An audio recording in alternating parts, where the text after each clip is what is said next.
Проблемы с безнадзорными животными обсудили сегодня на заседании правительства Коми. В июле этого года принят федеральный закон, который наделил регионы дополнительными полномочиями по установлению требований к содержанию и выгулу домашних животных.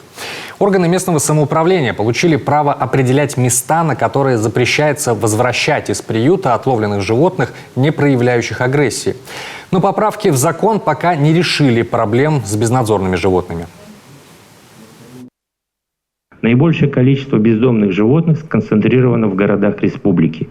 Так, наибольшее количество животных по результатам мониторинга за 2021 год зафиксировано в Усинске – 980 собак, в Ухте – 882 головы.